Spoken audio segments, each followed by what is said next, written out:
পক্ষাঘাতগ্রস্ত ও দীর্ঘমেয়াদী স্নায়ুজনিত রোগে আক্রান্ত রোগীদের পুনর্বাসনে নতুন যুগের সূচনা করেছে বাংলাদেশ। আগামীকাল থেকে বাংলাদেশ মেডিকেল বিশ্ববিদ্যালয়ের সুপার স্পেশালাইজড হাসপাতালে স্থাপিত দেশের প্রথম রোবোটিক রিহ্যাবিলিটেশন সেন্টারে সীমিত পরিসরে পাইলট প্রকল্প শুরু হতে যাচ্ছে।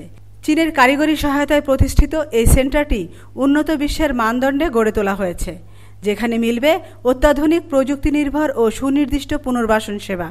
আজ দুপুরে প্রধান উপদেষ্টার ভেরিফাইড ফেসবুক পেজ থেকে এ তথ্য জানানো হয়।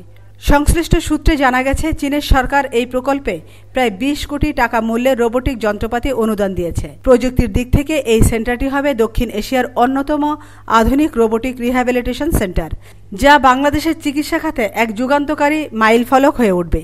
এই সেন্টারে রয়েছে মোট 62টি রোবট, যার মধ্যে 22টি কৃত্রিম বুদ্ধিমত্তা ভিত্তিক। এসব রোবটের মাধ্যমে রোগীর অবস্থা অনুযায়ী অত্যন্ত নিখুঁতভাবে ফিজিওথেরাপি, স্নায়ুবিক পুনর্বাসন এবং দীর্ঘমেয়াদী চিকিৎসা সেবা প্রদান করা সম্ভব। এই সেন্টার চালু হলে বাংলাদেশ আধুনিক প্রযুক্তি নির্ভর পুনর্বাসন চিকিৎসায় এক নতুন যুগে প্রবেশ করবে। আমিনা ইসলাম, নিউজ ডেস্ক, আজকের সংবাদ।